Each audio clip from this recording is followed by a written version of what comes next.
Praise the Lord. സ്നേഹമുള്ളവരെ, മാർക്കോസിൻ്റെ സുവിശേഷം 5-ാം അധ്യായം 19-ാം തിരുവചനത്തിൽ യേശു പറയുന്നുണ്ട്, നീ വീട്ടിൽ സ്വന്തക്കാരുടെ അടുത്തേക്ക് പോകുക, കർത്താവ് നിനക്ക് വേണ്ടി എന്തെല്ലാം പ്രവർത്തിച്ചുവെന്നും എങ്ങനെ നിന്നോട് കരുണ കാണിച്ചുവെന്നും അവരെ അറിയിക്കുക. യേശു പിശാചു ബാധിതനെ സുഖപ്പെടുത്തിയപ്പോൾ യേശുവിൻ്റെ കൂടെ പോകുന്നതിന് യേശുവിനോട് അവൻ അനുവാദം ചോദിച്ചു. എന്നാൽ യേശു അനുവദിച്ചില്ല. യേശു പറഞ്ഞത്, നീ വീട്ടിൽ സ്വന്തക്കാരുടെ അടുത്തേക്ക് പോകുക, കർത്താവ് എങ്ങനെ നിന്നോട് കരുണ കാണിച്ചുവെന്ന് അവരോട് പറയുക എന്നാണ് ആവശ്യപ്പെട്ടത്. അവൻ യേശുവിനെ പ്രഘോഷിക്കുകയാണ് ചെയ്തത്. യേശു നമുക്ക് വേണ്ടി നിരവധിയായ അനുഗ്രഹങ്ങൾ നൽകുന്നുണ്ട്. രോഗങ്ങൾ സുഖമാക്കിയും അപകടങ്ങളിൽ നിന്ന് രക്ഷിച്ചും സാമ്പത്തിക തകർച്ചകളിൽ നിന്ന് മോചനം നൽകിയും അതുപോലെ മക്കളില്ലാത്തവർക്ക് മക്കളെ നൽകിയും വിവിധ തരത്തിൽ സമാധാനമില്ലാത്തവർക്ക് സമാധാനവും ആശ്വാസവും നൽകിയുമെല്ലാം ദൈവം നിരന്തരമായിട്ട് നമ്മെ അനുഗ്രഹിച്ചു കൊണ്ടിരിക്കുകയാണ്. നമ്മുടെ നഷ്ടപ്പെട്ട സമാധാനവും സന്തോഷവും ഐശ്വര്യവും എല്ലാം കർത്താവ് പുനഃസ്ഥാപിച്ചു തരുന്നുണ്ട്. ദൈവം നമുക്കായി നൽകുന്ന കാര്യങ്ങൾ ദൈവത്തെ മഹത്വപ്പെടുത്തുന്നതിനു വേണ്ടിയും ദൈവം നമ്മോട് കരുണയും കരുതലും ഉള്ളവനാണെന്നുള്ള വിശ്വാസം മറ്റുള്ളവർക്ക് ഉണ്ടാക്കുന്നതിനു വേണ്ടിയും അവയെല്ലാം നാം വെളിപ്പെടുത്തുകയും നന്ദിയുള്ളവരായിരിക്കുകയും ചെയ്യണം. യേശുവിനെക്കുറിച്ച് നാം മറ്റുള്ളവരോട് പറയണം. സങ്കീർത്തനം 115:12 തിരുവചനം പറയുന്നുണ്ട്, കർത്താവിന് നമ്മെക്കുറിച്ച് വിചാരമുണ്ട്, അവിടുന്ന് നമ്മെ അനുഗ്രഹിക്കും. എത്ര വലിയ തിന്മയുടെ ശക്തി നമ്മെ ബാധിച്ചാലും യേശുവിന് അവയെല്ലാം ബഹിഷ്കരിക്കാൻ സാധിക്കും. യേശു പരിശുദ്ധാത്മാവിനാൽ നിറഞ്ഞവനാണ്.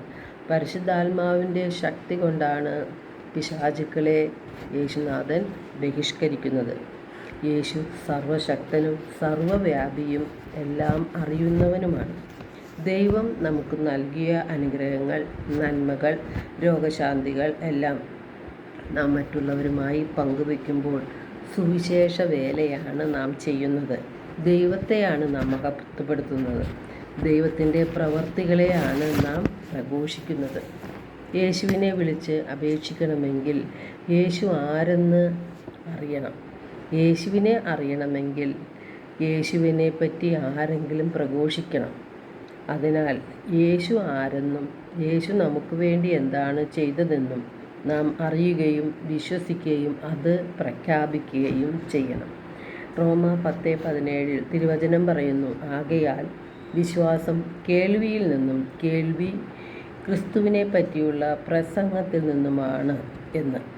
റോമ 10:15 തിരുവചനം പറയുന്നു, സുവിശേഷം പ്രസംഗിക്കുന്നവരുടെ പാദങ്ങൾ എത്ര സുന്ദരം എന്നാണല്ലോ എഴുതപ്പെട്ടിരിക്കുന്നത്.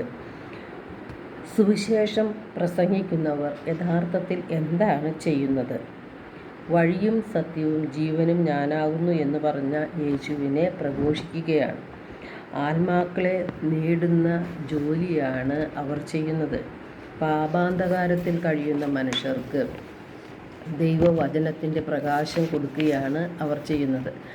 അവരിൽ മാനസാന്തരവും അനുതാപവും ഉണ്ടാക്കാൻ അവർക്ക് കഴിയുന്നു. പാപത്തിൽ നിന്നും പാപ സാഹചര്യങ്ങളിൽ നിന്നും വിടുതൽ ലഭിക്കുന്നു. സാത്താൻ്റെ കെണിയിൽ വീഴാതെ വചനം നമ്മെ സംരക്ഷിക്കുന്നു. കാരണം ആത്മാവിൻ്റെ വാളാണ് ദൈവത്തിൻ്റെ വചനം. സാത്താനോട് പോരാടാൻ വചനം നമ്മുടെ ഹൃദയത്തിൽ വേണം. അത് ഹൃദയത്തിൽ വേണമെങ്കിൽ നാം വചനം കേൾക്കണം, അതിനെപ്പറ്റി ധ്യാനിക്കണം. നാം വചനം കേൾക്കുമ്പോൾ ദൈവം നമ്മോട് തന്നെ സംസാരിക്കുകയാണ്. നമ്മുടെ പഴയ ജീവിത രീതിയിൽ രൂപം കൊണ്ട വഞ്ചന നിറഞ്ഞ ആസക്തികളാൽ കലുഷിതമായ പഴയ മനുഷ്യനെ നാം ദൂരെ എറിയുവാൻ യേശു ആവശ്യപ്പെടുന്നു. യേശുവിൽ ഒരു പുതിയ സൃഷ്ടിയാകുവാനാണ് യേശു ആവശ്യപ്പെടുന്നത്. നമ്മെ വേദനിപ്പിച്ചവരോട് ക്ഷമിക്കുവാനും അവർക്ക് നന്മകൾ ചെയ്യുവാനും സഹോദരങ്ങളെ സ്നേഹിക്കുവാനും നമ്മുടെ ഹൃദയത്തിലെ സ്വാർത്ഥതയും അഹങ്കാരവും ധിക്കാരവും വിദ്വേഷവും വെറുപ്പും എല്ലാം ഉപേക്ഷിക്കുവാനും ദൈവത്തിൻ്റെ വചനം നമ്മോട് ആവശ്യപ്പെടുന്നുണ്ട്. ദൈവത്തിൻ്റെ വചനം നമുക്ക് നൽകുന്ന ആ പ്രബോധനങ്ങളെ നമ്മുടെ ജീവിതത്തിലേക്ക് നാം സ്വീകരിക്കുമ്പോഴാണ് നമുക്ക് വിശുദ്ധി ലഭിക്കുന്നത്. വിശുദ്ധി കൂടാതെ ആർക്കും ദൈവത്തെ ദർശിക്കുവാനും സാധിക്കുകയില്ല. യേശു പറഞ്ഞിട്ടുണ്ട്, ഞാൻ നിങ്ങളോട് പറഞ്ഞ വചനം മൂലം നിങ്ങൾ ശുദ്ധിയുള്ളവരായിരിക്കുന്നു എന്ന്. എല്ലാവർക്കും ഒരു നല്ല ദിനം ആശംസിക്കുന്നു. ദൈവം നമ്മെ ഓരോരുത്തരെയും സമൃദ്ധമായി അനുഗ്രഹിക്കട്ടെ.